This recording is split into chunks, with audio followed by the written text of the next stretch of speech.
السلام علیکم ورحمۃ اللہ وبرکاتہ۔ نحمدہ ونصلی ونسلم علی رسولہ الکریم، اما بعد فاعوذ باللہ من الشیطان الرجیم، بسم اللہ الرحمن الرحیم۔ یا ایہا الذین آمنوا اتقوا اللہ ولتنظر نفس ما قدمت لغد واتقوا اللہ ان اللہ خبیر بما تعملون۔ صدق اللہ العظیم۔ غوث اعظم بمنی بے سر و ساما مددے، قبلہ دین مددے، کعبہ ایمان مددے، بگرداب بلا افتاد کشتی، مدد کن یا معین الدین چشتی۔ انتہائی ادب اور احترام کے ساتھ میرے ساتھ بلند آواز سے پڑھیں الصلاۃ والسلام علیک یا رسول اللہ، الصلاۃ والسلام علیک یا نبی اللہ، الصلاۃ والسلام علیک یا حبیب اللہ، وعلى آلك وأصحابك یا نور اللہ، صلی اللہ تعالی علیہ وسلم۔ راہ پرخار ہے کیا ہونا ہے، راہ پرخار ہے کیا ہونا ہے، پاؤں افکار ہے کیا ہونا ہے، تیرے بیمار کو میرے عیسیٰ غش لگاتار ہے کیا ہونا ہے، دور جانا ہے رہا دن تھوڑا کوچ تیار ہے کیا ہونا ہے، دل ہمیں تم سے لگانا ہی نہ تھا اب سفر بار ہے کیا ہونا ہے، اوروں سے چھپ کے کیے جس کے گناہ وہ خبردار ہے کیا ہونا ہے، تیرے بیمار کو میرے عیسیٰ غش لگاتار ہے کیا ہونا ہے، اور کیوں رضا کرتے ہو ہنستے اٹھو جب وہ غفار ہے کیا ہونا ہے۔ آج کی یہ محفل ہمارے برادر ذی قدر جناب سید شبیر باپو قادری جیلانی، ان کی والدہ مرحومہ مغفورہ کے چہلم کے موقع پر انعقاد پذیر ہے، اور جمعۃ المبارکہ کا دن ہے اور نماز جمعہ بہت قریب سے قریب تر ہے۔ تھوڑی دیر یہ کوشش کی جائے گی کہ ہم مرحومہ کے ایصال ثواب کے لیے اور اپنی نجات کے لیے کچھ باتیں کریں۔ اللہ تعالیٰ قرآن مقدس میں فرماتا ہے یا ایھا الذین آمنوا اتقوا اللہ ولتنظر نفس ما قدمت لغد۔ اے ایمان والو، اللہ سے ڈرو اور روز قیامت کے لیے کیا بھیج رہے ہو، آگے کو کیا روانہ کر رہے ہو، اس سلسلے میں غور کرو، فکر کرو۔ واتقوا اللہ، اللہ سے ڈرو، ان اللہ خبیر بما تعملون، اور اللہ تعالیٰ تمہارے اعمال کی خبر رکھتا ہے۔ اس دنیا میں ہم جو آئے ہیں یہاں سے کچھ بھیجنے کے لیے آئے، ہمیں یہاں رہ کر کچھ روانہ کرنا ہے، کیونکہ یہاں ہمیشہ رہنا نہیں ہے۔ جہاں ہمیشہ رہنا ہے وہاں کے لیے کچھ بھیجو، اور کیا بھیج رہے ہو یہ سوچو۔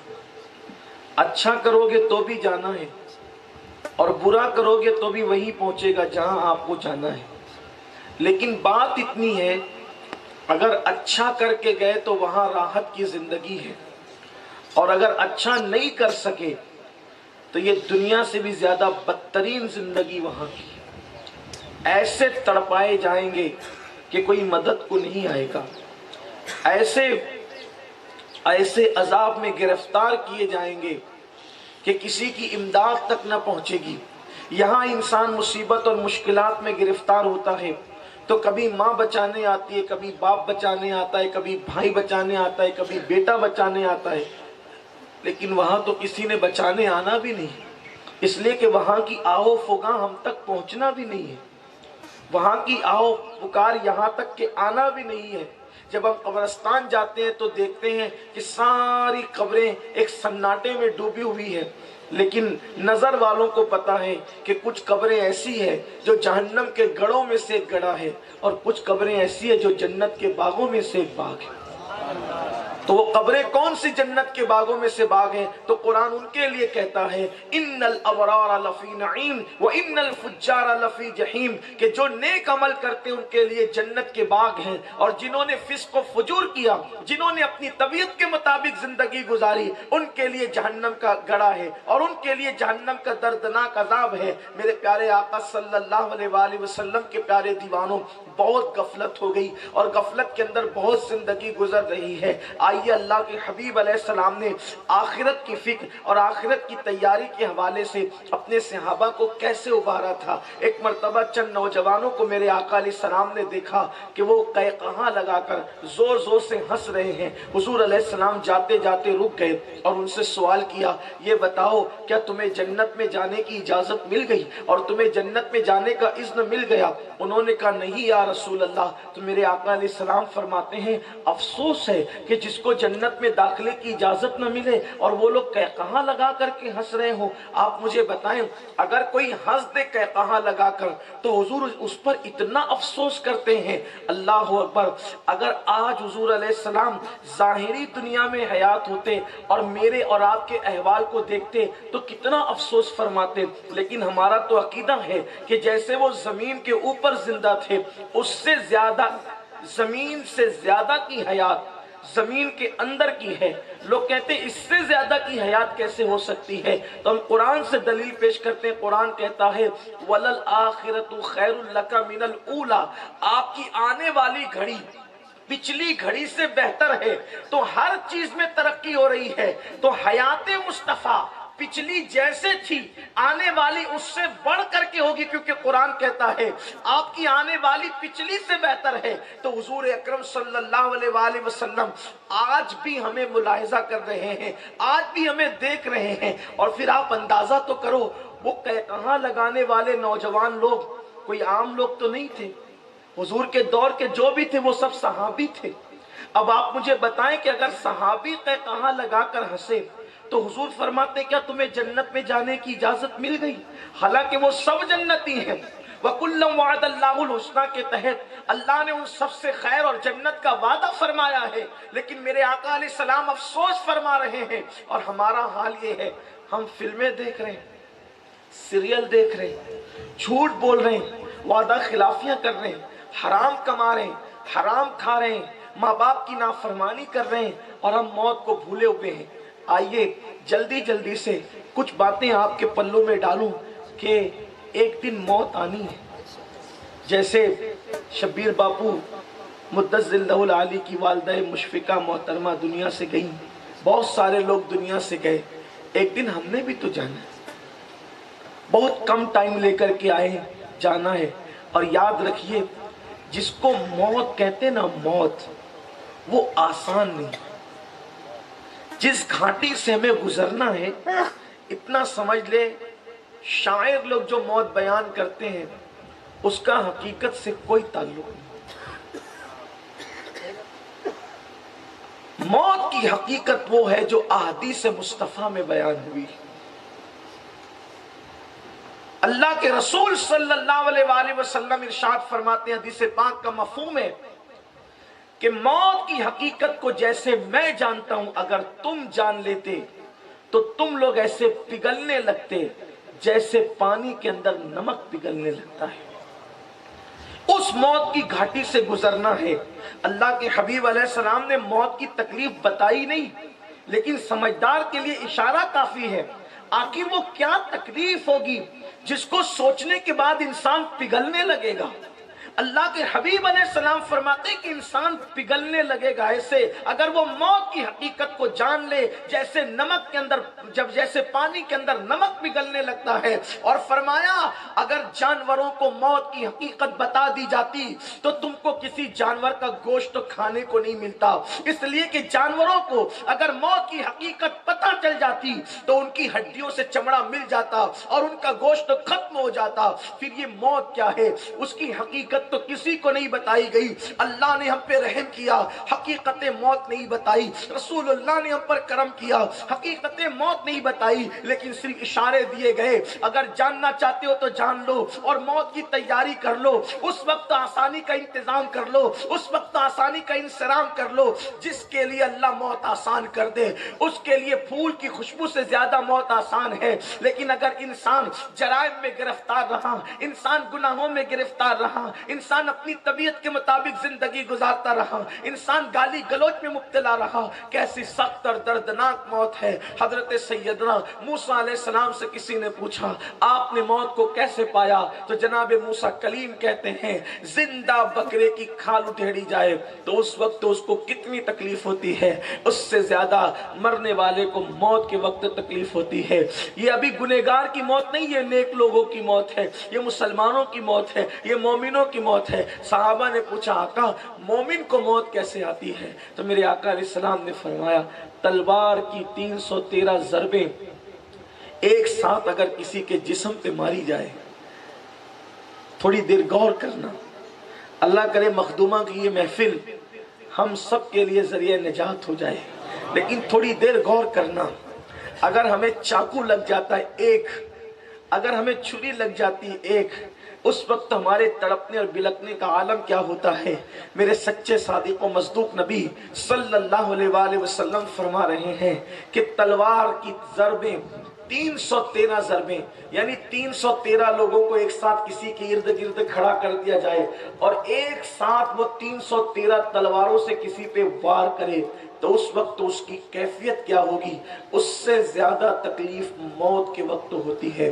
اور آپ کو بتاؤں اللہ اکبر، حضرت عبداللہ ابن عمرو ابن عاص رضی اللہ تعالیٰ عنہ فرماتے ہیں کہ ایک دن میرے والد جب دنیا سے تشریف لے جانے لگے تو میں نے اپنے والد سے پوچھا ابا جان آپ مجھے اکثر کہتے تھے اگر کوئی عقل مند انسان میرے سامنے مرے گا اور مرتے وقت اس کی عقل سلامت رہے گی تو میں اس سے پوچھوں گا کہ بتاؤ موت کے وقت کیسا لگتا ہے، اس لیے کہ مرنے سے پہلے کوئی نہیں بتا سکتا کہ موت کیسی لگتی ہے۔ اللہ اکبر، بلکہ جب مرنے والا مرتا ہے تو اللہ اس کی آواز بھی چھین لیتا ہے، ہاتھ پاؤں کی طاقت بھی چھین لیتا ہے۔ اگر اللہ آواز نہ چھینے، ہاتھ پیر کی طاقت نہ چھینے تو انسان اتنا چلائے گا کہ لوگوں کے کان کے پردے پھٹ جائے گے، انسان اتنا بھاگتے دوڑتے پھرے گا جیسے کٹا ہوا جانور جو ہے تڑپتا ہے اس سے زیادہ انسان تڑپے گا، جیسے اللہ اکبر بسمل یعنی کٹا ہوا مرغا تڑپتا ہے اس سے زیادہ انسان تڑپے گا۔ لیکن یہ میرے اللہ نے انسان پہ کرم کیا ہے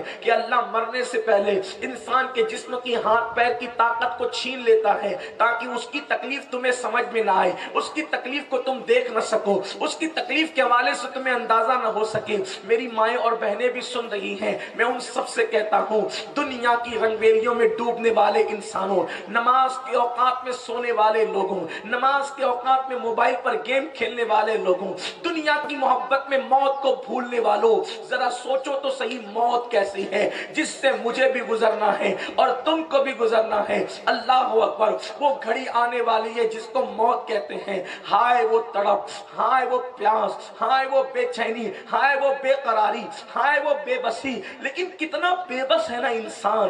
انسان اپنے مال پہ غرور کرتا ہے، انسان اپنے مال پہ گھمنڈ کرتا ہے، انسان اپنی قوت پہ گھمنڈ کرتا ہے، انسان اپنی طاقت پہ گھمنڈ کرتا ہے، انسان اپنے مکانات اور محلات پہ گھمنڈ کرتا ہے، اس کے صوفوں پہ اس کو گھمنڈ ہے، اس کے نرم گدوں پہ اس کو گھمنڈ ہے۔ لیکن انسان سوچ تو صحیح تیری موت کیسی ہوگی؟ تیرے سرانے تیری بہویں کھڑی ہوگی، تیرے سرانے تیرے بیٹے کھڑے ہوں گے، تیرے سرانے تیرے نواسے اور پوتے کھڑے ہوں گے، لیکن اس وقت تو اتنا بے بس ہوگا کہ تیری روح نکل کر تیری حلق کے اندر اٹک رہی ہوگی اور تجھے 7 سمندروں سے زیادہ زیادہ پانی کی پیاس لگی ہوگی، لیکن اس وقت تیری پیاس کو اللہ کے سوا کوئی نہیں بجھا سکے گا۔ تیرے رشتہ دار چمچے چمچے سے پانی ڈال رہے ہوں گے، حلق میں روح اٹکے گی، کوئی نکال نہ سکے گا، نہ کوئی ایم ڈی ڈاکٹر نکال سکے گا، نہ کوئی بڑے سے بڑا سرجن نکال سکے گا، بلکہ اللہ نے چیلنج کیا، جب ہم کسی کے حلق میں روح کو اٹکا دیتے ہیں تو تم میں سے کون ہے جو اس کی روح سے اس کو نجات دلا سکتا ہے؟ جب ہم کسی کی سانسیں ختم کر دیتے ہیں، کون ہے جو اس کی سانسوں کو بڑھا سکتا ہے؟ اللہ اکبر۔ سب دیکھتے رہتے ہیں، لیکن انسان کا بوجھ کون لیتا ہے؟ عبداللہ ابن عمرو ابن عاص رضی اللہ تعالیٰ عنہما فرماتے ہیں کہ میرے والد اکثر تمنا کرتے تھے جب کوئی دنیا سے جائے گا تو میں اس کی موت کے بارے میں اس سے پوچھوں گا کہ کیسا لگ رہا ہے، کیسا لگ رہا ہے، لیکن اتفاق سے عمرو ابن عاص کو کوئی نہ ملا۔ عبداللہ کہتے ہیں میرے والد دنیا سے جا رہے تھے، میں نے اپنے ابا سے پوچھا ابا آپ کو تو کوئی ایسا دانشمند نہ ملا جو موت بتا سکے؟ ابا جان آپ دنیا سے جا رہے ہیں، آپ مجھے بتائیں کہ موت کیسی، موت کیسی آپ مجھے بتائیں۔ عمرو ابن عاص رضی اللہ تعالیٰ عنہ کہتے ہیں میرے بیٹے عبداللہ تو مجھ سے پوچھتا ہے موت کیسی ہے؟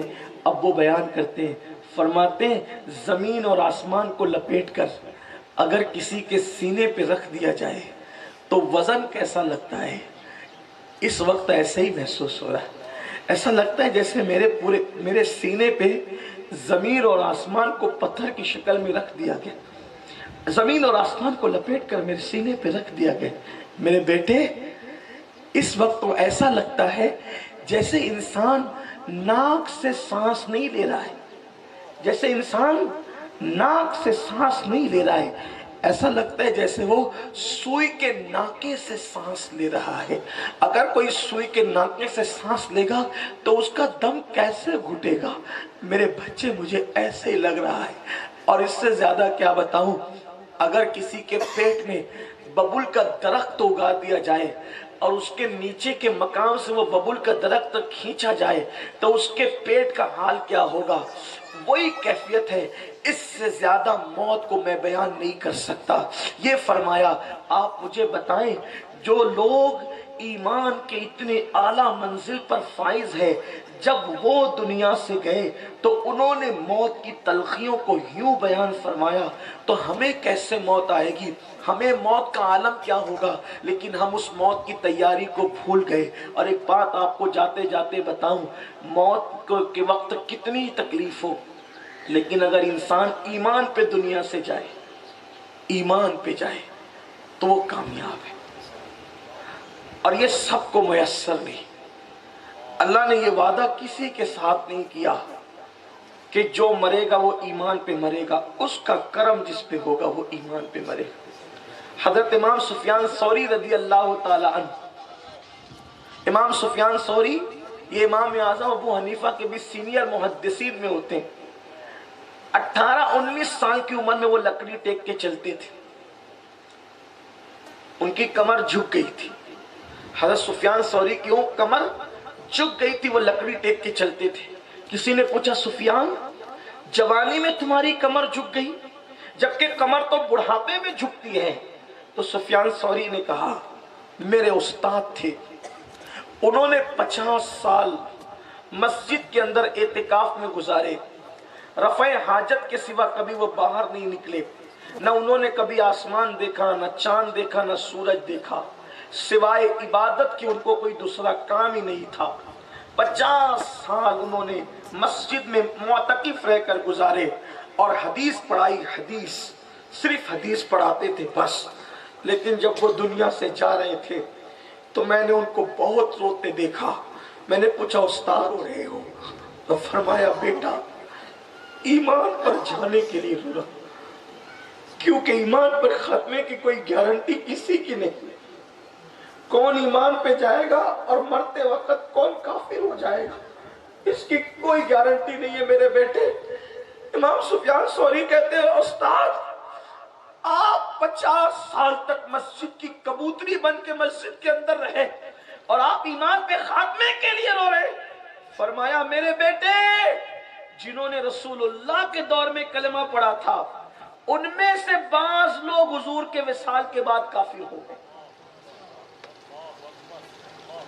مسلمہ کذاب نے جب جھوٹی نبوت کا اعلان کیا تو اس کی جھوٹی نبوت کی تصدیق کرنے والے لوگ کون تھے؟ جنہوں نے رسول اللہ کے دور میں کلمہ پڑھا تھا. تو جو رسول اللہ کو دیکھ کے کلمہ پڑھے، جب ان کے ایمان چھینے جا سکتے ہیں تو ہم کو. اس لیے میں رو رہا ہوں میرے بیٹے. تو امام سفیان ثوری کہتے ہیں میرے استاد کی یہ کیفیت دیکھ کر مجھ پر اللہ کا خوف طاری ہوا، اور اللہ کے خوف سے اور ایمان پر خاتمے کے حوالے سے خوف کی وجہ سے میری ریڑھ کی ہڈی کڑ کڑ کڑ کڑ کرتے ہوئے ٹوٹ گئی. اس کی پوری آواز پوری مسجد نے سنی، اور اس کے بعد سے آج تک کہ میں عصا لے کر کے چل رہا ہوں، جوانی میں میری کمر جھک گئی. آپ سے میں صرف پوچھنا چاہتا ہوں، اللہ کے بندو، جنتی ہونے کا گھمنڈ کرنے والوں، جنتی ہونے کا غرور کرنے والوں، نہ زندگی میں نماز ہے، نہ روزہ ہے، نہ کلمہ صحیح یاد ہے، نہ کلمے کا ترجمہ صحیح یاد ہے. پاپ کتنے کرتے ہو، جرائم کتنے کرتے ہو. شاید ہی کوئی ایسا گناہ ہے جو ہم سے چھوٹ گیا ہو. ہم نے کتنے جرائم اور گناہ کیے. کبھی ہم نے سوچا ہم ایمان پہ دنیا سے جا سکیں گے؟ ہمارا خاتمہ بھی ایمان پہ ہوگا. سوچو تو صحیح. یہ بات میں لوگوں کو کہتا ہوں تو بری لگتی ہے. میں کہتا ہوں کہ اگر نبی کا بیٹا بھی ایمان پہ نہ مرے تو اللہ اس کو بھی جہنم میں ڈالے گا. نبی کا بیٹا بھی اگر ایمان پہ نہ مرے اللہ اس کو بھی جہنم میں ڈالے گا. لوگ کہتے ہیں کیا نبی کا بیٹا بھی کفر پہ مر سکتا ہے؟ میں نے کہا ہاں، حضرت نوح علیہ السلام کا بیٹا کفر پہ مرا، اور اللہ نے بہرحال اس کے نسب کو ختم کر دیا لیس من اہلک کہہ کر. لیکن بہرحال بتاؤ، جب اولو العزم نبی کا بیٹا کفر پر دنیا سے جا سکتا ہے تو کیا ہمارا باپ کوئی نبی ہے؟ پھر ہم اتنے غافل کیوں ہیں؟ اور ہم یہ کیا سوچتے ہیں کہ ہم ایک بار سبحان اللہ کہیں گے تو جنت میں چلے جائیں گے؟ میرے عزیز، ہزاروں سال عبادت کرنے والا بھی جہنمی بن سکتا ہے. ہم کس بلا میں ڈوبے؟ ہم کیوں نہیں ڈرتے اللہ سے؟ غوث اعظم جیسے حسنی حسینی سید ہمیشہ روتے تھے. کس لیے روتے تھے؟ ایمان پہ خاتمے کے لیے. ایمان پہ خاتمے کے لیے غوث پاک روتے تھے. ایک دن کسی نے عید کے دن روتے دیکھا تو پوچھا مرشد آپ عید کے دن رو رہے ہیں؟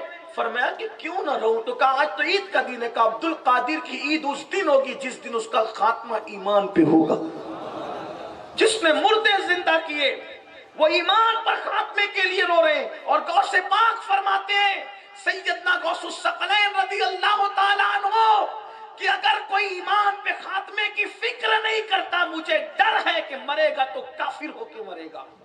اب تھوڑا سا ذرا میں اشارے کر دوں کون کون لوگ کفر پر دنیا سے جاتے. کون لوگ ایسے ہیں کہ جن کے لیے ڈر ہے کہ مریں گے تو کافر ہو کے مریں گے. مرتے وقت کس کس کا ایمان چھینا جاتا ہے؟ نمبر ایک، جو غسل جنابت میں تاخیر کرتا ہے، یعنی میاں بیوی کے تعلق قائم کرنے کے بعد جلدی غسل نہیں کرتا، دیر سے غسل کرتا ہے. ڈر ہے کہ جب وہ مرے گا تو مرتے وقت اس کا ایمان چھین لیا جائے گا.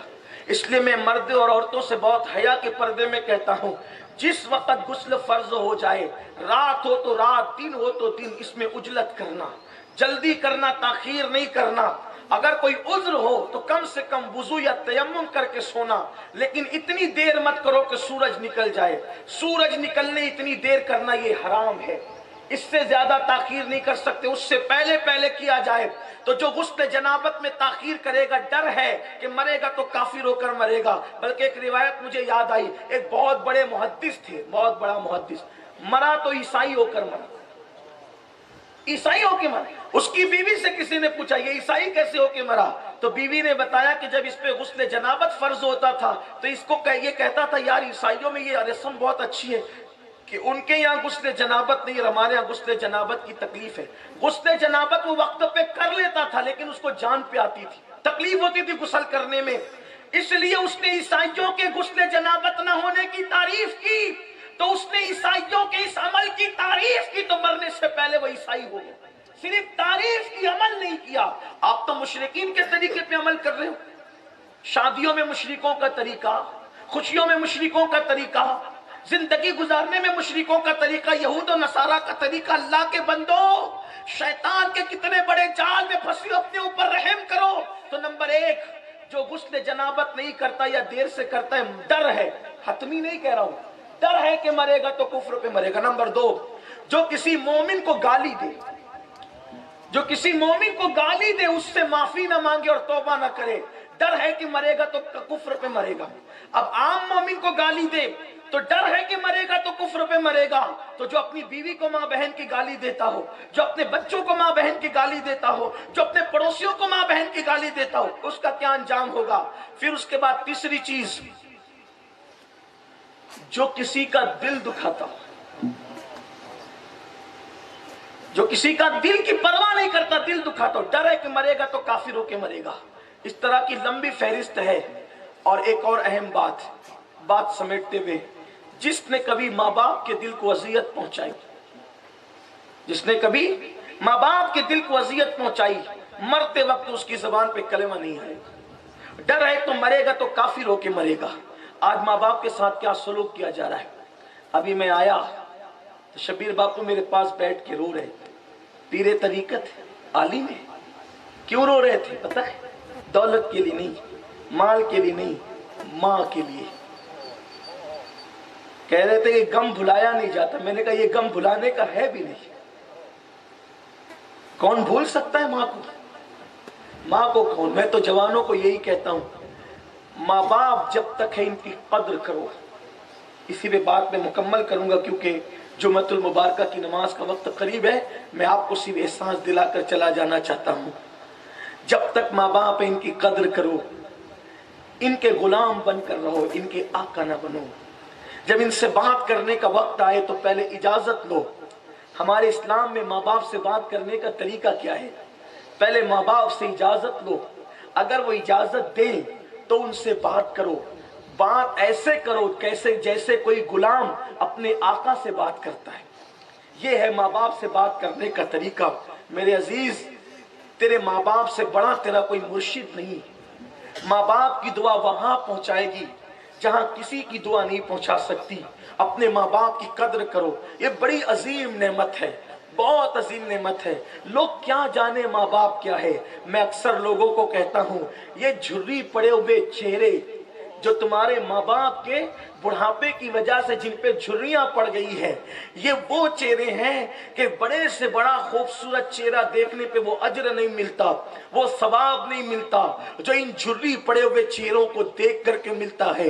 میرے نبی نے فرمایا، جس نے ماں باپ کا چہرہ ایک مرتبہ محبت اور پیار سے دیکھ لیا، اللہ اس کو مقبول حج کا ثواب عطا فرماتا ہے۔ بڑی نعمت ہے، دعاؤں کا دروازہ کھلا ہوا ہے ان کے لیے جن کے ماں باپ دنیا میں موجود ہے۔ اللہ کے بندو، قدر نعمت بعد زوال، جب تک کہ نعمت موجود رہتی ہے اس کا احساس نہیں ہوتا۔ ان کے دلوں سے جا کے پوچھو جو اپنے ماں باپ کو قبروں میں دفن کر چکے۔ ہاں، ہر عبادت کی قضا ہے، لیکن ماں باپ کا چہرہ دیکھنا وہ عبادت ہے۔ اس عبادت کی کوئی قضا نہیں ہے۔ اگر فجر کی نماز چھوٹ جائے، فرض ہے، اس کی قضا ہو سکتی ہے۔